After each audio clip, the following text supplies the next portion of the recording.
Welcome to Satsunami.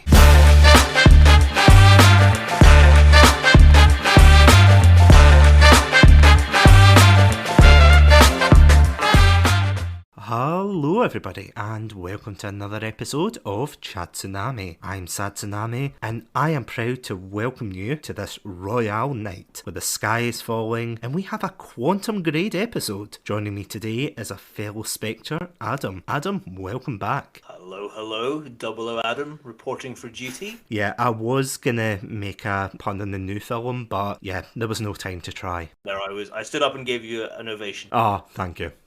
Much appreciated. So, as you can tell by those undercover puns, we are indeed focusing on, quite honestly, a very particular set of films. That, of course, being the Daniel Craig James Bond films. And I've got to say, what a roller coaster these films are. Oh, definitely. Like they definitely cover the spectrum of good to bad to boring. Yeah. I mean, I don't want to give like our opinions away too fast, but there is definitely a 50-50 split when it comes to these films. Most definitely. They are quite divisive. I mean, sorry, before we get into that, cast your mind back to 2006, you know, the year before games got good, of course, and the world was anticipating a new James Bond film. My back didn't hurt. Everything was The kids weren't on my lawn. Satsunami didn't exist. You know, it was a darker time. In all We all honesty. had money. The financial recession had hit us. Yeah. It's dark times nowadays, that's what I'm saying. Right. So it's like a glimmer of light. But just to kind of like contextualise our experience, yeah, what is your relationship with the series? Yeah, so the first James Bond film I ever saw was Die Another Day, which was Pierce Brosnan's last film and the one just before Casino Royale. So I'd never seen a James Bond film before, but I went to a friend's birthday party, and that's where we all went. And yeah, like I loved it, and then I subsequently went back and watched all the other James Bond films. So Casino Royale was the first Bond film that I was really excited about and was really looking forward to seeing in the cinema. And yeah, I remember seeing it and loved it and was excited to see where the rest of it went. Yeah, I was actually just trying to think myself when I got into the series, because I know my dad, he is like a absolutely massive fan of the series. In fact, he was phoning me just before we started recording this podcast to ask if I wanted to go see the new one, which by the time this episode comes out, it will be coming out tomorrow. So if you're listening to this on the day of release, it is indeed coming out the day after. Again, you know, we will get to that, but yeah, he was a big fan, and there always used to be the old films used to come on TV. So for example, you had the Roger Moore classics, the Sean Connery, the George Lazenby, Timothy Dalton, bless him, And the other guy. and the rest of them, you know, Pierce Brosnan. What's the one we're talking about today? I don't know. Anyway. Craig David? Something like that? Yeah, Craig David, yeah. Casino Royale with cheese. Yeah, that was his first film. I remember sitting with him and watching like all these old James Bond films, and like I can't remember my first film with James Bond in the cinema. It must have been a Pierce Brosnan one, because Pierce Brosnan was definitely the kind of... He was still James Bond in that era, wasn't he, in the 90s? Yeah. That's when he was hitting his stride. He was very popular. James Bond was kind of going through... Let's face it, James Bond was going through like a kind of facelift at that time.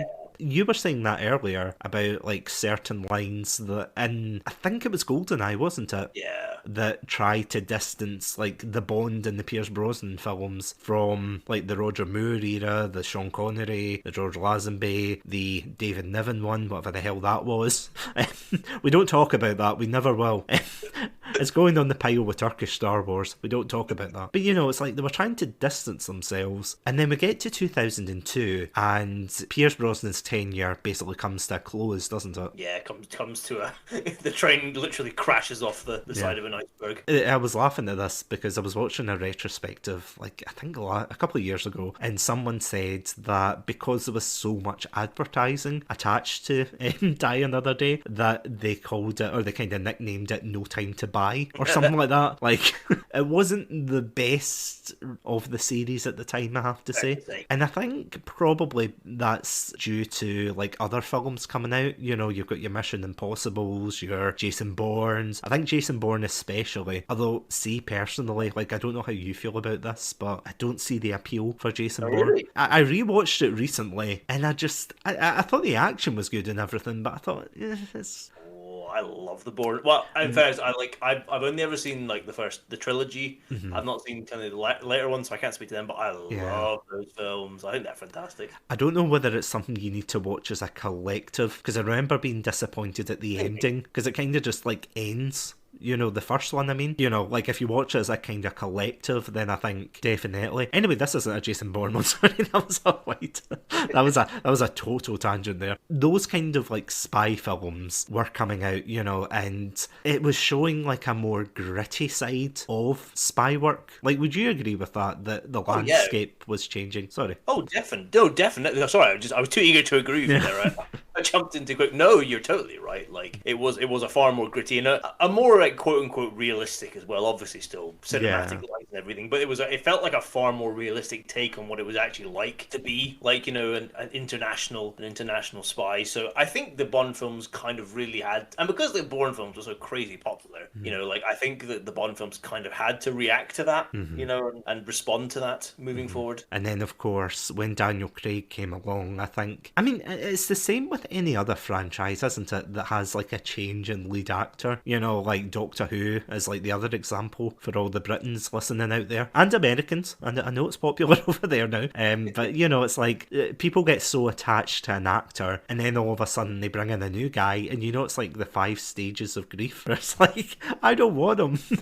And then eventually, you know, you accept him by the end of it. Yeah, he brought quite a more gritty version. It's similar to the other spy films that were coming out at the time. Yeah, they were gritty. What was your experience? I'm quite curious, because I know you said to me that you went to the cinema to see this film. Like, what was the general feeling coming out of it? I can't remember if I went to see this with my dad or I went as a school trip. I might have done both actually. I might have gone to see it like both occasions, but I remember personally myself coming out and absolutely loving it and like just thinking it was amazing. I was absolutely drawn into it. And as far as I don't think I'd seen the Bourne films yet, so it wasn't like I really liked those and I was like, oh, that reminds me of that. I don't know. I really liked it, and I remember a lot of people at school really liking it as well. It was only like in my later years, but it sounds like I'm bloody 80 now, but like it was only later on when I was at university and stuff that I remember kind of meeting people who didn't like it, and I was like, oh, you know, do you remember that feeling where you just presume something's really popular and then you're like, oh wait, people don't like this? Oh, yeah. There's alternate opinions to this, and I was really surprised. But I know some people didn't like it, you know, maybe still don't. But yeah, like I absolutely loved it at the time, and I don't remember meeting anybody who had a contradictory opinion. I have to admit, I was in the camp of not liking it to begin with, and the only reason I say this is because I don't know if I saw this in the cinema. I'm trying to remember. I don't think I did see this in the cinema, but I remember watching it with my family, and they weren't too keen on it, and I wasn't really. And the only reason is that, again, it's like you were saying, like you weren't influenced by, like, you know, the Jason Bourne films, and I think for me it was more to do with it didn't resemble the old Bond films. You know, I was so used to, like, you know, you turn on the TV during the day and you see like the Roger Moore films, the Sean Connery, and they've got the wacky gadgets and, you know, the kind of spectacle, and it's all kind of quite light-hearted spy work, if that's a thing. You know, there was still the grittiness of it, but you still had that fun and things. And then when you got to Casino Royale, it was like all dark and brooding and things like that. So at the time when I was younger, I really didn't like it. But going back as an old man, clearly, I'm right in there with you, as the 2 non-80-year-olds, of course. I identify as an 80-year-old. Yes. It's not a phase, Mom. It's who I am. Speak up. But yeah, that aside, I really didn't like it. And then I rewatched it when I was older, and I absolutely love it now. It's one of my favourite films. I would genuinely go as far to say it is like in my top 5 Bond films. Yeah, I'm with you on that. Like, it's just so... When you watch it when you're younger, you know, and we will get to it, like, in detail, but it is just, there's so much, like, details that you don't really pick up on, and yeah, it's just a fantastic film. But then, of course, course, you have the subsequent films, which kind of have a rocky footing. And I have to admit, I always remember a lot of people not really on board. I think it was received well. I do think Casino Royale was received well generally, but I remember hearing a lot of people saying they didn't like it because it didn't have the gadgets and didn't have the quips. Daniel Craig isn't as charismatic as the ones who came before him. I can see that, but it's definitely an interesting entry into the series, and it is going to be interesting exploring this this particular era of Bond with you tonight. It is going to be great. So yeah, we are about to dive in, but before we do, here are some messages. Welcome to Satsunami, a variety podcast that talks about topics from gaming and films to streaming and general interests. Previously on Satsunami, we discussed Game of the Decade, Deadly Premonition, the romantic thriller Birdemic, and listen to us get all sappy as we discuss our top 5 Christmas films. If that sounds like your cup of tea, then you can find us on Anchor, Spotify, YouTube, and all good podcast apps. As always, stay safe, stay awesome, and most importantly, stay hydrated. So, speaking of being all in for a particular film, you were saying there that you were impressed by Casino Royale at the time. Did that, and this is going to sound like a morbid question, but did that give you hope for the rest of the run of Daniel Craig's tenure? It definitely did. Like, I was really excited after Casino Royale to see where it would go. And yeah, like, as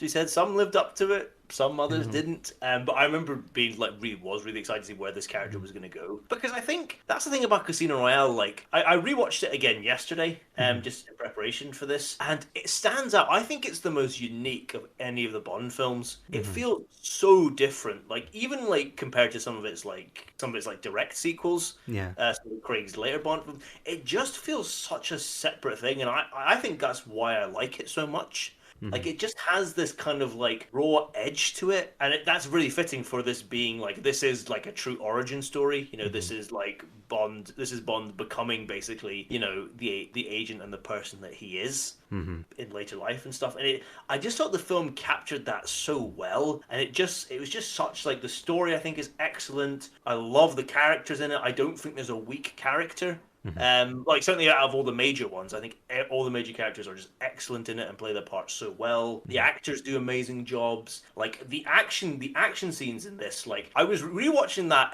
there's a bit quite early on in the film set in Madagascar where Bond has to chase down this bomb maker, and they have this, like, parkour style chase through, like, through a construction site and up a crane, and that is still incredible to watch. You know, it's amazing. Just even the opening to this film is so different from usually with a Bond film. Like, the way a Bond film opens is like, it'll be some exotic location, and then, you know, there'll be a bit, it's quiet, and then the action starts, and there's usually some kind of crazy stunt, like, you know, whether it's like The Spy Who Loved Me with the him skiing off the edge of the cliff and then opening the Union Jack parachute, or GoldenEye where it's him, like, jumping off the dam, you know, things like that. This one starts with basically a conversation shot in black and white, interspersed with this, like, incredibly brutal, like, fist fight in a public restroom, but it sets the tone so perfectly, and I just think everything about this film is amazing. The more I watch it, the more I just love it and appreciate it. I definitely think it is a retrospective film, like, especially for me, in the sense that when I first saw it, it didn't, like, entice me, because I was sitting there thinking, oh, you know, he's so violent and thuggish, this isn't James Bond. And that's the thing, though, in Casino Royale, technically he isn't James Bond, and by that I don't mean, like, you know, literally, of course he's James Bond, but he's not the character that we've grown up to know, and not Doctor No, haha. Okay, there's your only pun of the night. One of many.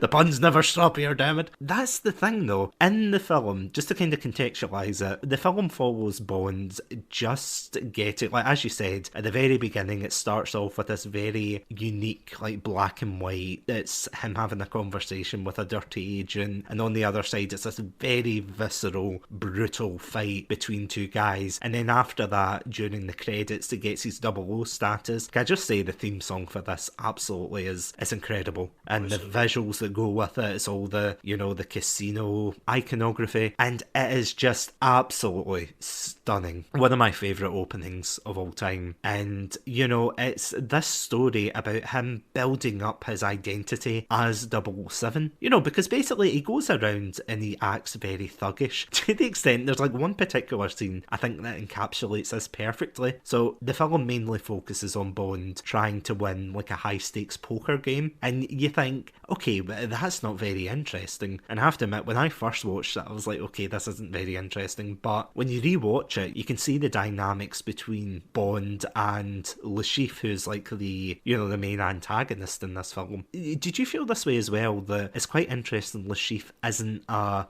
diabolical, mustache twirling villain, like a typical Bond villain. He's just like a guy who needs money.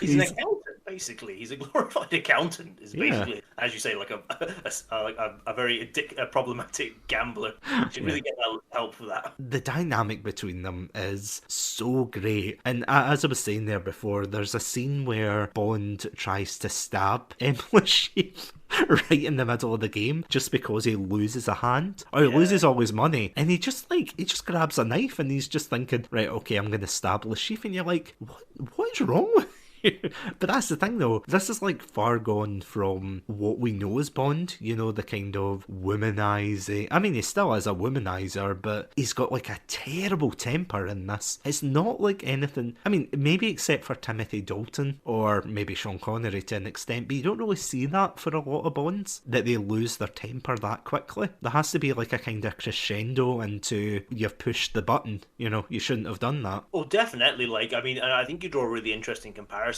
Like, certainly for ones like Moore and Brosnan, it always felt that they were very much in control of their emotions, and especially Moore, they're actually quite, you could argue they were quite devoid of emotion.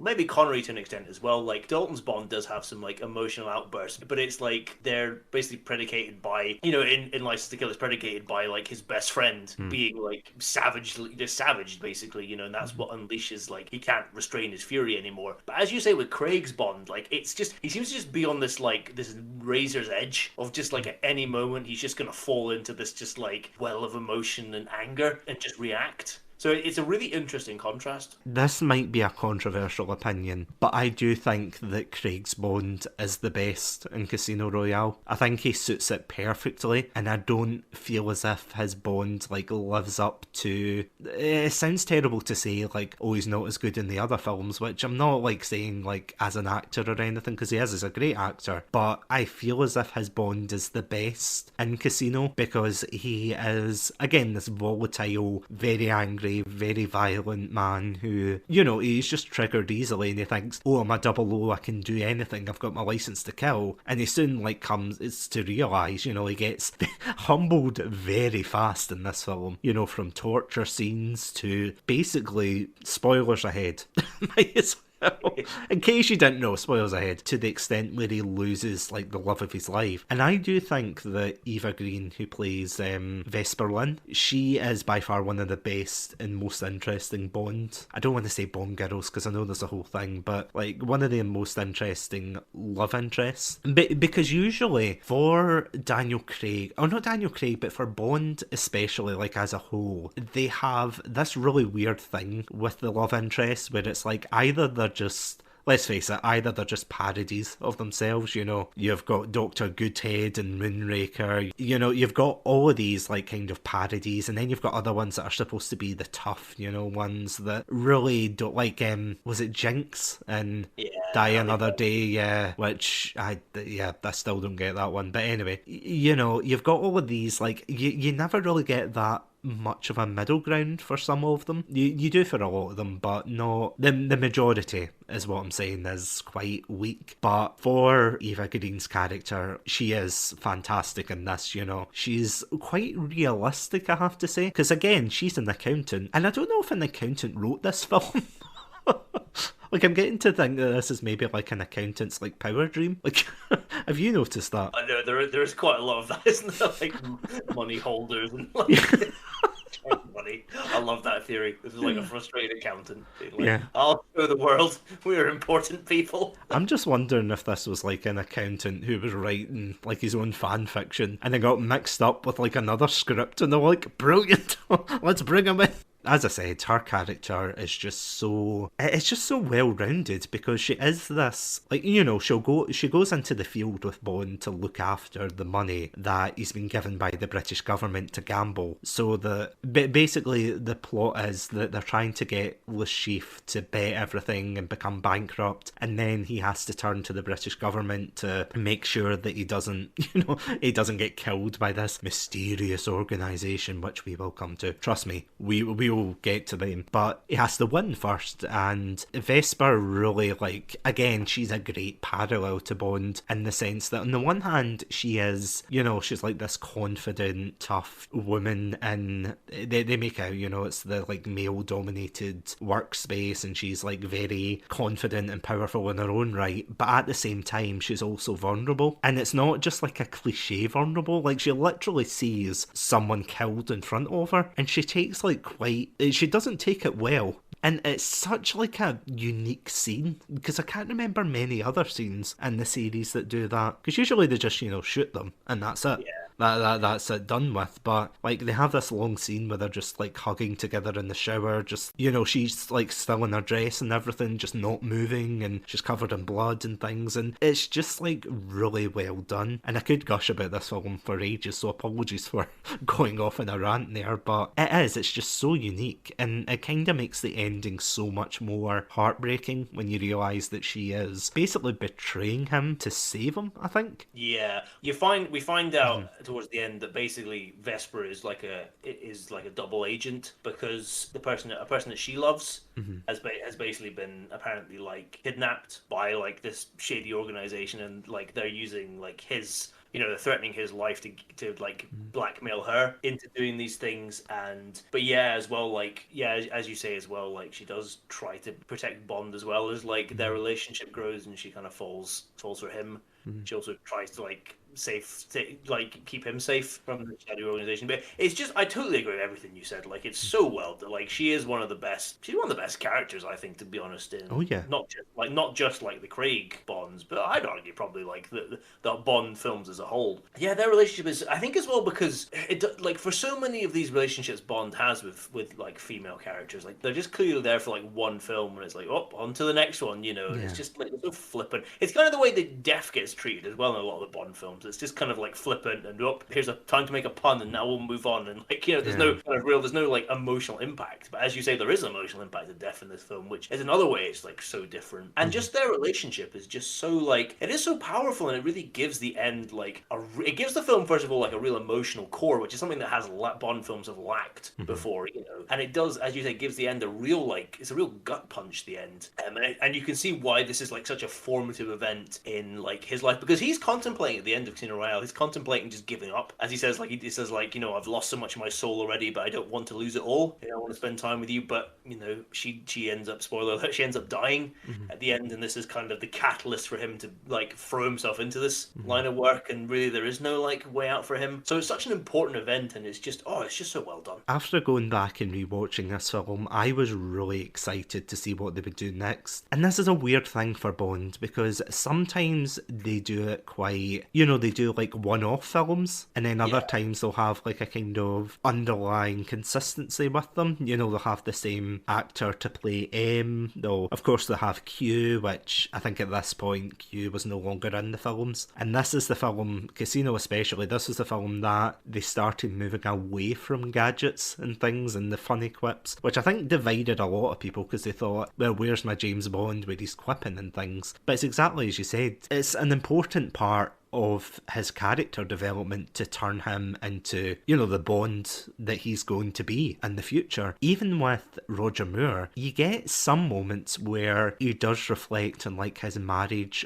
on Her Majesty's Secret Service, which, spoilers for that, he loses his wife. And Yeah, I bet you didn't expect a George Lazenby spoiler in there. But that's the thing, though. He loses his wife, and it's even referenced in the Roger Moore films where he like gets prodded by another character, and I think it's The Spy Who Loved Me, and that's quite an interesting scene. You know, that it shows development. Like even the Pierce Brosnan ones, they had like a kind of consistency with their characters. You know, Judi Dench is M, and she returns for 3/4 of the Bond films or the Craig films so far, for obvious reasons that we'll get to. So when I heard, you know, that they were going to be continuing this as like a overarching story, it sounded interesting, I have to say. And then I walked out of Quantum of Solace with my dad, and those like hopes were shattered in an instant. I have to say, I remember sitting there dejected in a Pizza Hut with my dad, and we were eating pizza, and he just went, "I don't think that was as good as the last couple of films." I was like, yeah. But yeah, what did you think of the sequel? I don't think it's bad. However, I think it's boring. Yeah. I think it's quite dull. I rewatched this today, in fact. Like, I wasn't going to rewatch it, but I was like, I've not seen this in a long time. I was like, I'll rewatch it. I think it's worth saying that this film suffered because it was in production during the time of there was a big writer's strike in 2007. Oh yeah. Which affected a lot of like TV and film at that time, and this was one of the films. So I was reading that they were kind of like developing the plot on the fly, and Daniel Craig actually had a lot of involvement as well, and it was kind of him and the director, I think, would try and do a lot of the writing and stuff, and you can kind of tell it doesn't hold together very well. The story is pretty dull. I think one of the big problems with this film is trying to be a revenge film. Because as you say, this is an immediate follow-up to Casino Royale. And basically this is like, the main theme of this is Bond trying to get revenge for the death of Vesper. Now, there have been revenge Bond films before. We talked about License to Kill, which is also a revenge film. And I absolutely love License to Kill. I know you really, really love it as well. However, License to Kill works because it's a fairly simple story. We have the big bad, and it's quite clear that this is the big bad, and we can see why Bond wants to get revenge on him, and, that's the story arc, is Bond, setting out to get revenge on this guy. Quantum doesn't have that simple story because the people that Bond goes after for revenge, to me, doesn't really make sense. They don't really seem to be the people that he should be getting revenge on. And it's muddled. It just feels muddled. It's about as muddled as my ramblings right now on it, and that should tell you.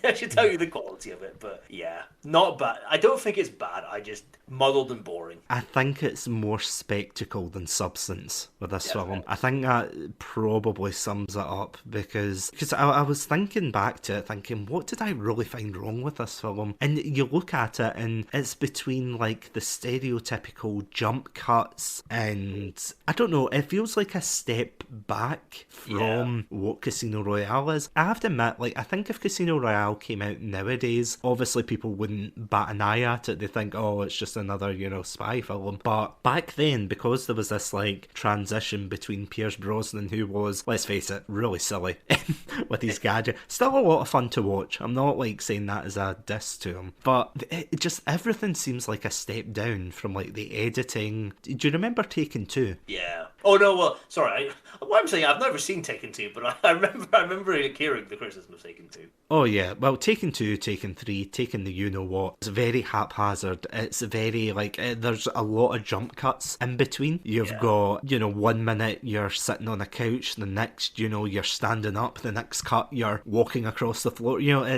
It's just all over. It's disjointed. It's all these senses bombarding you at once. And you're like, I don't believe this. It's very rough to get through. At times, this film is just very, bombard you with this and that. And I'm going to be honest. As you said before, the characters in Casino Royale, top peak, absolutely top of their game. And then you get, you get the characters in these. Do you want to talk about the quote-unquote Bond woman in this one? In fact, no, sorry, not the Bond woman, the other love interest. Well, I say love interest, sorry, but that is... Yeah, the main, like, quote-unquote Bond girl, and what just to use that term, despite its problems. The main one, Camille, is like, it's very much falls into that, like, like strong woman, like, type, like no nonsense, tough and everything. And there's nothing totally wrong with her character. It's just it's a very stock character. Yeah. There's not really much to it. That's the real problem with it. The other one, however, there's another character called Strawberry Fields. So we're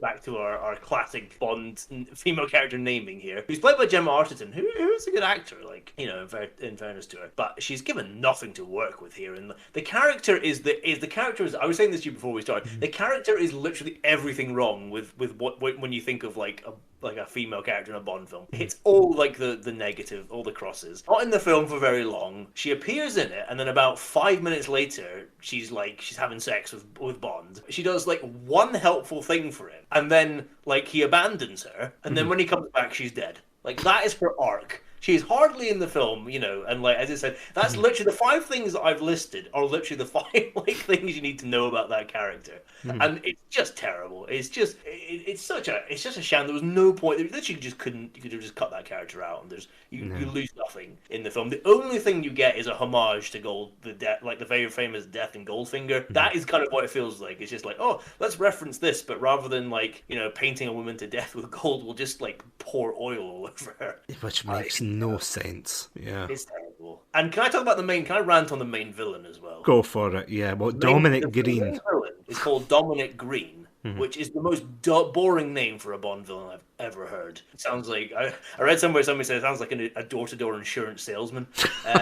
So he is the leader of he's the CEO of this company called Green Planet, which is supposedly like an environmental company like dedicated to like preserving the Earth's kind of natural landscape. Oh, surprise, surprise! Turns out he's actually not. He's like part of this secret group called Quantum, who are this like shadowy like cabal of senior like people across the globe. He is just, oh my goodness, like he's such a like unintimidating, unimposing Bond villain. When you think of like the cool, like suave, like Nate of like Mad Mikkelsen's Le Chiffre from Casino Royale, and the kind of we'll get on to talk about him more, but the kind of like megalomania and like kind of craziness of Javier Bardem's like Silva in Skyfall. Dominic Green, and the actor I think is Mathieu Almeric. I might have said his name wrong. Apologies if I have, but Dominic Green he's just such a boring character, and like what really epitomizes it for me is him and Bond have a fist fight at the end, and we're supposed to believe that like this weedy, scrawny like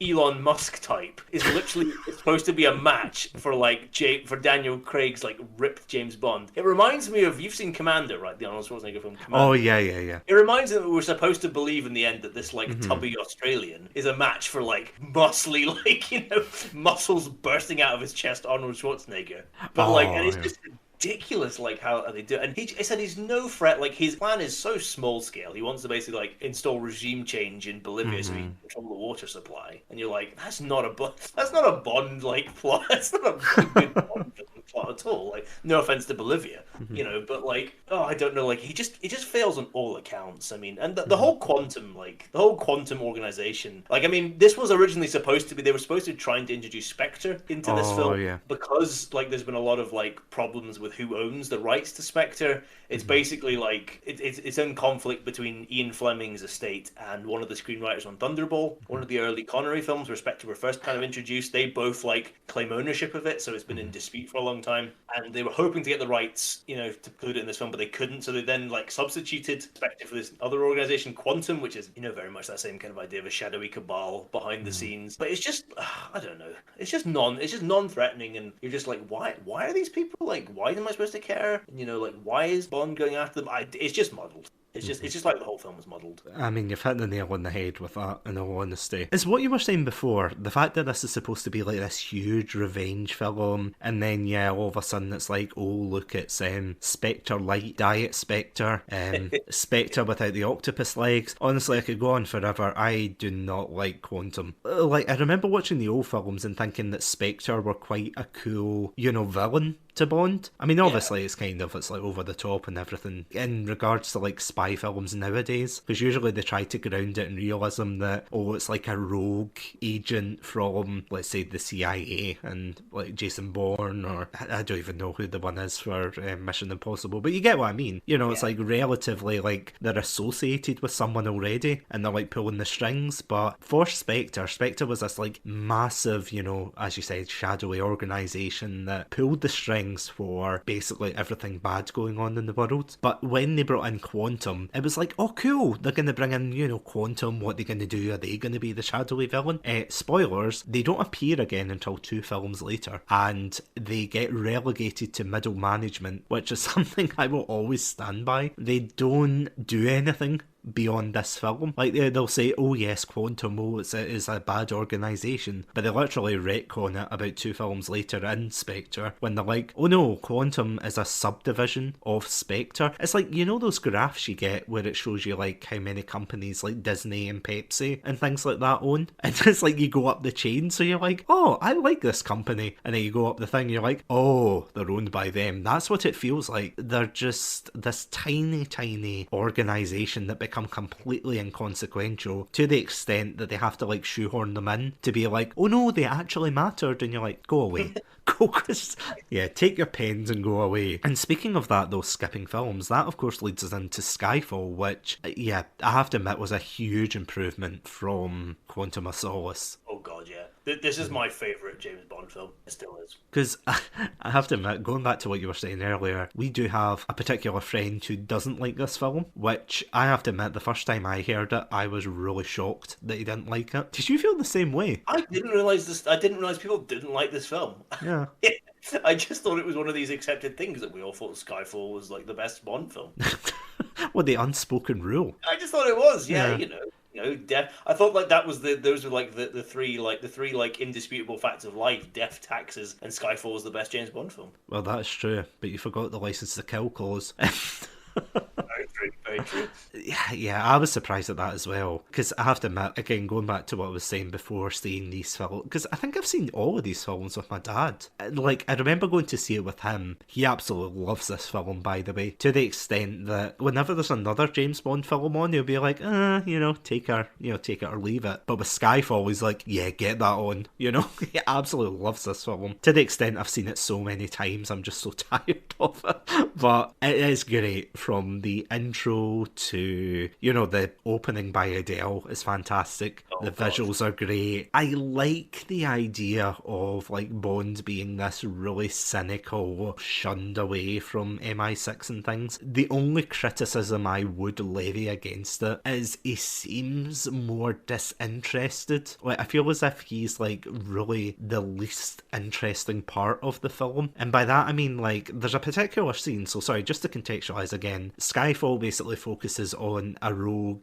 MI6 agent, or a disavowed MI6 agent, who comes back to try and kill M, who is played by Judi Dench for her final time in the series. And he's got all of these resources that he's like pulled together just solely so he can get revenge. So it's like kind of an opposite of Casino Royale. It's like flipped. So instead of Bond going for the revenge, or not Casino Royale, sorry, Quantum of Solace, it's like a flipped version of that, where instead of Bond going for the revenge, it's Silva, who again played by Javier Bardem, fantastic actor, but he is trying to take out M and cause like havoc and everything. But Bond kind of just takes it in his stride. Like, there's a particular scene where I can't remember if he was caught by, like, I don't know if they say he was caught by China or Russia, or it's like one of these like countries. Javier Bardem's character gets caught, and he tries to like take a cyanide pill in his tooth, and it ends up his face gets deformed from it, so he has to wear like a prosthetic like face mold thing, which is really interesting, and those themes are great. But there's a scene where they capture him, and Judi Dench and Daniel Craig are like walking outside, and yeah, she basically tells him that like, oh, he was disavowed and everything, and there's no reaction from Daniel Craig whatsoever. He's just kind of like, alright, the plot needs to move on, and that's it. Did you feel like that with his character in Skyfall? Because, like, the first half, I know he's like this weary and, he's struggling to get back on his feet, which I think is fantastic, but then after that, it kind of descends a bit. I have to admit, I'm not sure I totally agree. It's funny, because I was thinking, as you were talking about Casino Royale, and you were saying, like, in your opinion, that's like, that was the peak of Craig's Bond. Bond. Like, and I think you made a really good, like, convincing case for it. And again, this is just personal feelings for me. For me, Skyfall is the peak of his character. I love it for that, like, fact that it is this weird. For me, it's like an evolution of what I loved about Dalton's Bond. And Dalton's Bond is still my favorite, like, version of James Bond. But I feel a lot of that stuff that he did, that kind of world weary, like, doesn't give a damn. It's like, you know, like a burnt out cigarette, basically. You know, this really cynical thing that would kind of, for me, kind of reach this culmination in Skyfall of this guy who actually gets a chance to leave, and he actually gets a chance to have a clean break. And that's one of the things that brings it. Ralph Fiennes plays a character in this called Mallory, who's quite important, and he says that to Bond. He's like, "White, have you come back? Like, you had a chance to get out." And I like that it's that way of this character who you know, we see from the Casino Royale where he's contemplating leaving, he just can't. Yeah. He can't, like, take himself away from this world and this film. I agree to the extent that you saying that, like, Bond is maybe the least interesting of the main characters, because this is really a film about M in a lot of ways, Judi Dench's character. But I really like that the relationship between Bond and M is like a central theme of this, and that, like, why I think Javier Bardem's Silva is the best Bond villain, because it's almost like him and Bond are almost like flip sides of the same coin, in that, like, you know, they're both like, they both can't escape for, like, the shadow of M, and they're both, like, attached to this character in a way, like, can't live a life without them, basically, without them in some way. And so I really like that part of it, and I can see what you're saying. Like, it is a far more of a focus of the first half of the film, his kind of, like, his fall, and then his, like, attempt to climb back, and his, like, return to this world. And, like, it's probably maybe not as much a focus the second part of the film, but I still think there's enough there that, like, interests me in everything, is what I would say. But I can totally see where you're coming from. I have to admit, there is, like, I totally agree in the sense that, like, there is not a boring moment in this film. Yeah. Like, although I said, like, in the second half he's maybe not as interesting, and I don't know whether that's because it's a fault of the character itself in a personal sense for me, or it's just because there's so much going on that kind of eclipses him. Because, I mean, I'm thinking back to what happened in the film. There's a tribunal going on, Silva and, like, two guys dressed as police officers, like, kicked in the door with guns. There's, like, shooting going on. He has to, like, escape to the Highlands with them and the Aston Martin, you know. And then there's the whole, like, finale, the fantastic finale in his childhood home of Skyfall, where he has to do, and I know people criticise it for this, the minority that do, but they say, like, oh, it's just Home Alone but an adult version. But I loved the finale. I thought it was so, like, it's such a breath of fresh air. Instead of Bond taking the fight to them, it was them taking the fight to Bond for once. And it was so fascinating to see that flip side of it, and it is just fantastic. I loved it. I think it was absolutely brilliant. I think this film is beautifully shot as well. I think the cinematography is fantastic, and just especially compared to, as you completely pointed out, truthfully, in Quantum of Solace, all those jump cuts, and, like, the action is really disorientating to follow a lot of the time. I think, like, just, it's so brilliantly shot. This, like, there's one fight that takes place in Shanghai in, like, not an apartment building, sorry, like a office building, but the office is dark, but there's, like, neon lights outside, and Bond is fighting with other and it's just their silhouettes basically fighting, so you can't always tell who's who, and it just looks gorgeous. And, you know, some of those shots when they're up in the Highlands as well, like the kind of wide lens, and they're on a road at one point, and it just, like, pans out to show, like, the hills around it. It just, and there's where he enters a casino as well, like he's like traveling on this boat, and it goes through this, like, giant dragon's mouth. It just looks gorgeous, and I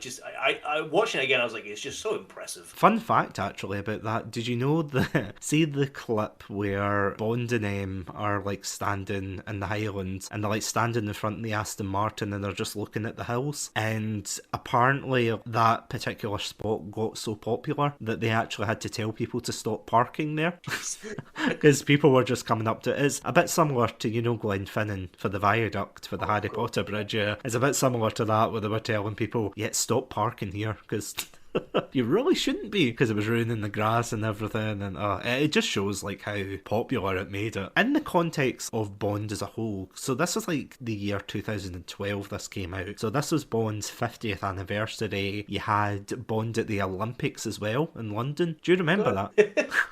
Where he jumped out he jumped out, but the Queen, quote unquote, they had this big sketch, just to flashback, they had this sketch where Daniel Craig as James Bond, as his character, character goes to meet the Queen to escort her to a helicopter where they both proceed to jump out. And obviously it's like a stunt double, but it was just so fantastically done. So there was a lot of like Bond hype and nostalgia that they banked on. And I think that's why you get a lot of scenes like with the Aston Martin and things like that. And we see the return of Q as well. Only not the Q that we knew growing up, but I think it's Ben Whishaw, is it? No. Sure, yeah. Yeah, Ben Whishaw, who does a good job, but I don't know. Like, I see where they're going with the character, that they obviously have to make him more of like a hacker type character. Do you know what I mean? I see what you mean. I think it gets maybe worse in the next film. Oh, absolutely. Pushing down that one. I really liked him. I really like him in Skyfall. Oh yeah. I like that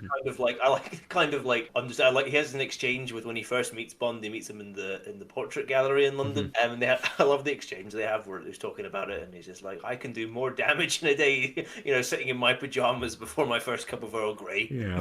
I like them. And I like their kind of like witty, like acerbic kind of exchanges. But you're totally right in that was the kind of aesthetic they were going for with this character, and I think it definitely gets pushed a lot more in the next film. Yeah, I do agree. I think he's great in this one, but yeah, later on it's just, it's a bit, I wouldn't say it's the worst, but it doesn't get any better. So that brings us on to the final film of, the penultimate film, because by the time you're listening to this, No Time to Die, the final, well, I say the final of Daniel Craig's series, I hope it's the final, because, yeah, he said that, and I think it will be, but, they always keep saying that, it'll be the final, and then they keep going on. So if there's like a twist where when he comes back for a final film, this brings us on to the penultimate of the series, that being, of course, Spectre, which I have to admit I was severely disappointed at. As I said before, like, I love the idea of Spectre, and I thought they were a really cool organisation, but to summarise my thoughts, this film just fell flat. It was like a child at a birthday party, and you've got this person blowing the balloon up in front of them, and they're just about to give the child it, and then all of a sudden they stab the balloon just as it's in front of their face and go, ha ha ha,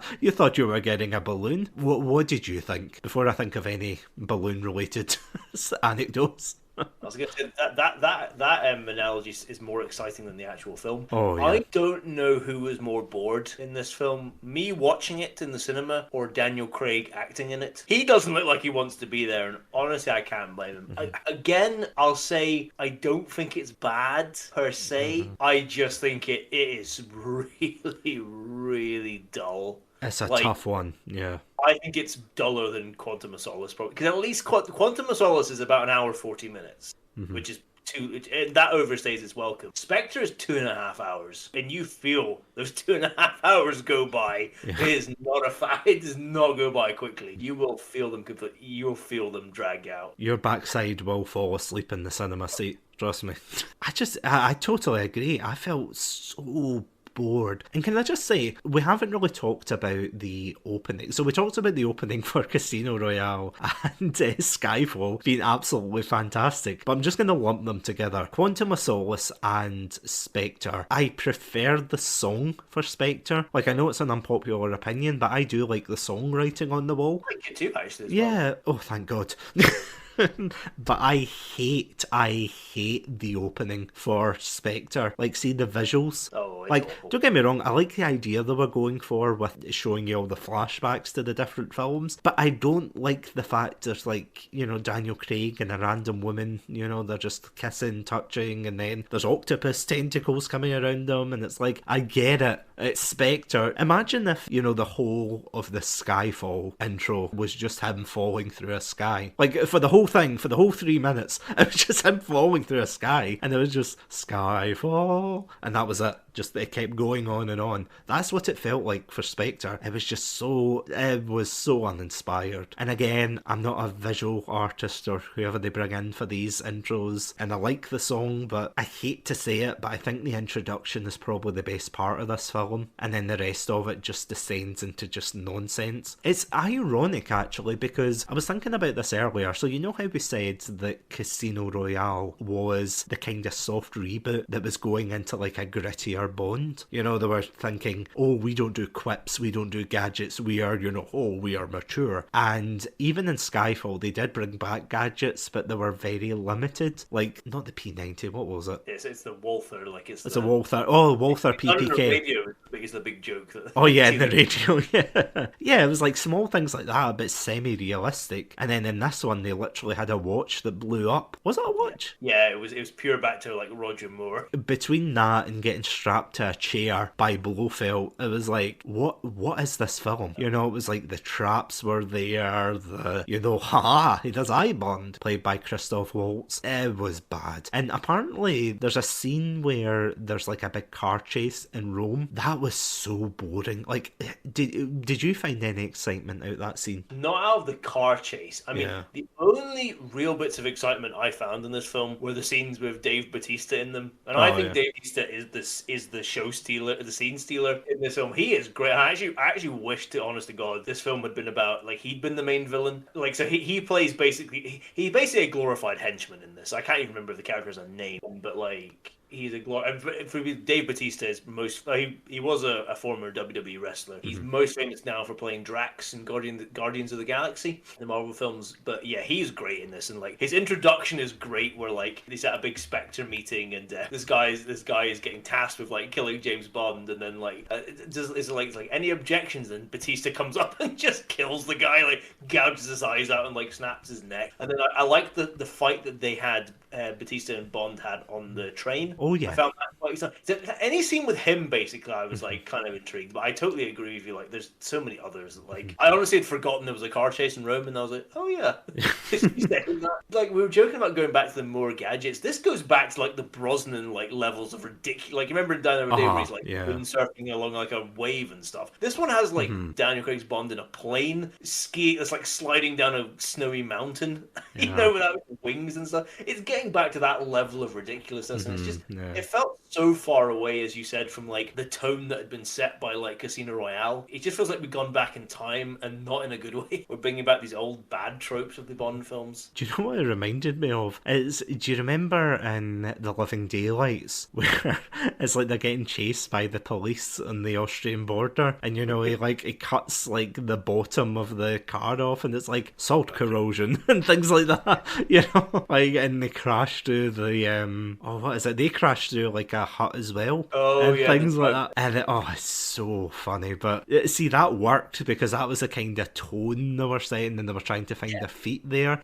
In this one, it just felt like they were trying to establish Bond as this realistic, gritty. Oh, look at me, I'm Jason Bourne 2.0. He wasn't really, but you know what I mean. They wanted a more serious take, and they just got, I don't even know, they just regressed something awful. You know, they had a lot more. This is something that's probably going to be an unpopular opinion. I am sick of seeing the Aston Martin. I am really sick of seeing the old one. I get that's part of Bond's like identity and everything, and I get they've probably got the branding for it, but every film now it's like, oh look, we gotta have the Aston Martin in. Oh look, we gotta have gadgets now, you know. It just seems like it's such a step back from the tight writing from Casino Royale. And I'm gonna be honest, I think this is where the characters are possibly the weakest, I would say, especially the love interest. I don't get it. Like, maybe I'm missing something, maybe I need to rewatch it, like A Clockwork Orange style, just have my eyes open, but I don't get why there's like supposed to be a chemistry there, because you can tell when he goes to visit the Quantum guy, and I can't even remember who the Quantum guy is he goes to see, but he goes to see some guy from Quantum, and he's like, oh, by the way, I have a daughter. Ugh. And he dies. Oh, Mr. White, yeah. Yeah, Mr. White. And it's like, okay, you have a daughter? Imagine if Bond's like final words to Mr. White. Mr. White's like, I have a daughter, and then Bond's like, and I'm gonna go bang her. Mr. White dies. Yeah. Oh, I wouldn't be surprised if that was like an outtake or something. Or not an outtake, but like a deleted scene or something. Because there is no way. I don't know. It felt as if she was put in to be the love interest. And I think that's like the worst for him. Like, I know it's kind of ironic saying like, oh, the love interest is acting like the love interest. But you know, she's got no... Can you think of any like discernible personality traits that she has outside of being the love interest? scientist or being a psychologist. Damn it! I was gonna say. I'm gonna be honest. I can't remember a single thing about. I can remember her name was Madeline. I remember that she was a scientist of some kind, but Yeah. I have no idea. I can't remember anything. And you're totally right, like about like all the main characters in this. Like Blofeld, like it was great to bring back Blofeld, but he's such an iconic villain. But he's a really boring character, and I absolutely hate with a passion that they basically put this like personal link between the two of them. Yeah. And it ends up that like after Bond's parents die, Blofeld's father adopts him, and then this makes it makes Blofeld seem so petty.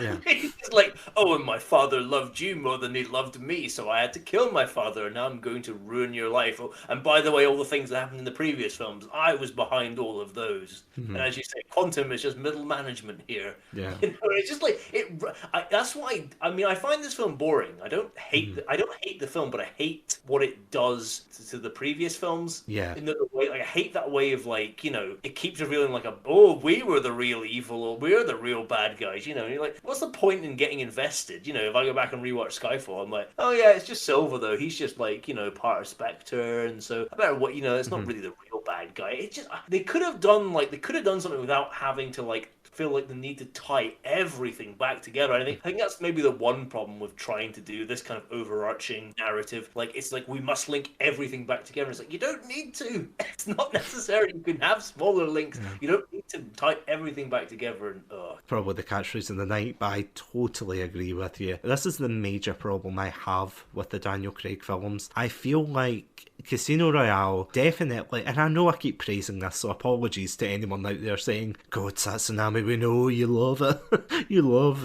Casino Royale. But that's the thing though, it set up this almost wider world, and it gave him, again, it's ironic because much like, you know, the character himself wanting to try and break away and have like a clean slate, like these films are trying to break away themselves, and you know, they're trying to establish themselves as something completely different. You know, this isn't the Bond that your granddad used to grow up with kind of thing. And then by the end of it, by Spectre, it completely did a 180, and we're back to the beginning again of, oh, we've got the wacky gadgets, and Bond for some reason has like impeccable aim. There's a scene where they go to Blofeld's secret lair, it's as stupid as it sounds, and he shoots his way out, and it's not exciting at all. Like there's actually a scene in Skyfall where he has to do like, you know, the marksman test, and he misses like most of the shots, and that couple of minutes was so much more engaging than that entire sequence where he shoots all the guards first time. Any like Call of Duty fans out there, if you've ever seen a person go on with an aimbot and just like shoot everyone at once, that is literally what it is. It's just he shoots them first time as if he's got cheats on, and then the facility blows up, which I heard was an expensive stunt, but I don't care. You know, like it's like, oh wow, spectacle, yay, great. Like there's no point in having that spectacle if you can't back it up with a good story. Because I mean, there's a scene in the end where Madeline gets kidnapped, and you know, she's tied up in the middle of MI6, and you're like, oh no, not Madeline. She was my favourite love interest. You know, like forget Vespa Lynn, forget, you know, any of the others, you know, especially the Timothy Dalton one, you know, like forget those well fleshed out characters, you know. It is a bit silly. And I hate the fact that, let's face it, see at the end of the day, although Bond is like very iconic in his line of work, Bond is just a spy. He's not anything bigger than that. Yeah. Like, and I don't want to put him down for it, but you know, he's just this character who comes in, he saves the day for Queen and country on His Majesty's Secret Service, all of this, and he is doing it for the good of the country. Now all of a sudden, as you said, they've like introduced this link between him and Blofeld, and it just doesn't work. Although it has one of the funniest lines I think I've ever seen parodied, where he basically, Blofeld turns around and it's, as you said, he admits to he admits to like being the author. This is what he says. He says, "It was me, James. I was the author of all your pain." But people have like misheard it and thought he was introducing himself as an author called of all your pain. And I think every time I see that image pop up, it makes me laugh every time. The jokes that came out of it should not have come out of it. That's all I'm saying. You know, they were trying to get this very serious, you know, gritty, like spy thriller thriller with twists and turns, but there's too many twists. Oh yeah, and the guy who plays Moriarty out of BBC's Sherlock is in this, and he's there. And he has a fist fight with Voldemort. Yeah, and Voldemort kills him.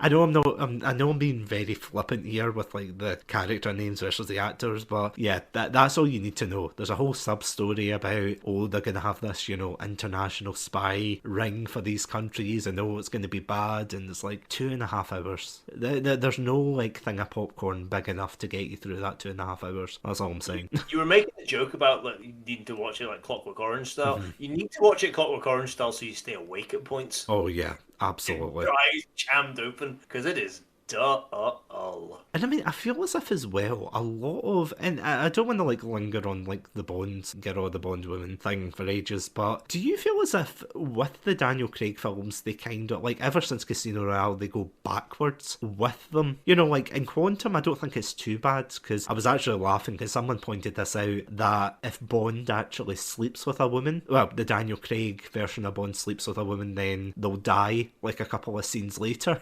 So it happens in Casino Royale, it happens in Quantum for Strawberry Fields, but they were saying how the main Bond woman in Quantum of Solace, because he didn't sleep with her, he just kissed her, then that was fine. it's okay, you're good to live another day. And then of course, like throughout Skyfall as well, he meets the woman in Macau, and yeah, that's a really weird like off scene. Many ways. Yeah, it's very problematic. He basically, just to kind of contextualise it, he meets a woman who I think it's hinted at or kind of overtly said that she was part.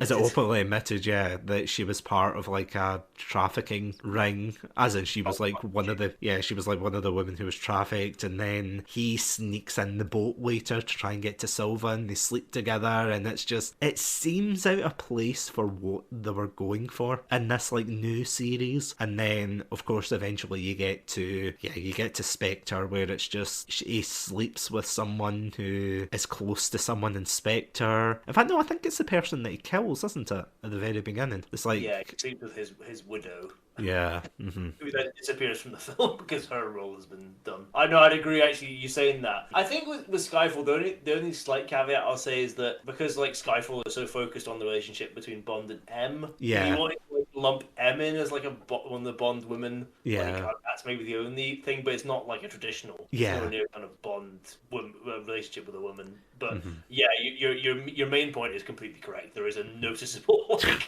nosedive in the quality of the female characters, I think. And I mean, on that note, kind of just to like wrap up, I'm interested to hear what you think about this, but I really do not have faith in the next film, No Time to Die. I'm really nervous about the next film, purely on the standpoint that it looks as if it's continuing right from where Spectre ended. So basically, at the end of Spectre, he gets his wish. He leaves MI6 with his fully kitted out Aston Martin and everything. He goes off into the sunset with psychologist lady. I know it's Madeline Swan before anybody says like it's Madeline Swan. It's like, yeah, the one person in the Madeline Swan / Atari fan club is a very niche fan club, but trust me, it probably exists. But no, jokes aside, it is definitely going to be continuing from that. You see Blofeld, and you see the one of the like lines that really got to me. I was just like, oh god, they're going for this angle where Madeline turns around to Bond and goes, "You're dealing with something that you know nothing of," or something like that, or you don't know what you're dealing with. And I think he's literally a spy. This is his job. It's like walking into McDonald's and saying like, "You don't know what you're cooking." It's their job. They know what they're doing. Bond knows what he's doing. Why are you... apologies for that rant there, but like, do you have any hopes for the next one? Cautiously optimistic, I think. But like, I agree with what you're saying, and you raise and I think you're right. I think you're perfectly valid in that thing. I'll be cautiously optimistic because, in a way, like as much as I just railed against Spectre for retconning, previous continuity, like it seems that with No Time to Die, they're trying to they're going to retcon slightly some of the characters, especially because Blofeld is going to be back and stuff. So it looks like they're going to try different kind of twists. So I'm kind of keen to see what that is. Yeah. If they resurrect, if they can slightly resurrect that character, purely as well. There's no evidence to back this up, but I'm purely going by the fact that with Craig's run, it's been good, bad, good, bad. So I'm like, well, the next one has to be good. It seems all the odd numbers of films are good. So for those reasons, Your Honor, I submit that I am cautiously optimistic for No Time to Die. I mean, I'm going to still see it, though. Like, I have just spent, like, the last couple of minutes there saying, oh, I'm not optimistic about this and that, and I'm like, yeah, I'll still see it, and I'll probably put out, like, a short,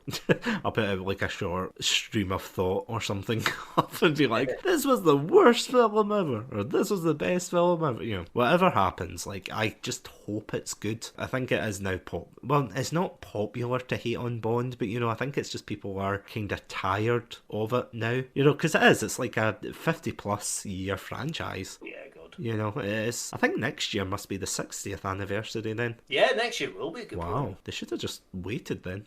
Wait enough already, guys. Come on, just push it back a little bit more. Yeah, I mean, apparently they're only releasing it for, I think they said 45 days. Oh, wow. They're releasing it in cinemas tomorrow, which will be the 30th, I think, of September. And then they're releasing the DVD and the Blu-ray on when is it? I think it's the 21st of December, so right before Christmas. Oh, nice. So it seems a very weird, they just want it rushed out, they just want it completely gone from I think people are tired of waiting because it's been on the backlog ever since, the pandemic, and they didn't release it in streaming services, so now they have to release it. Just before we wrap up, I'm going to ask you a quick fire question here, Adam. How would you rank all 4 films? I think I know your answer, but... Ooh, do I know my answer? Yeah. No, well, number 1 is Skyfall for me.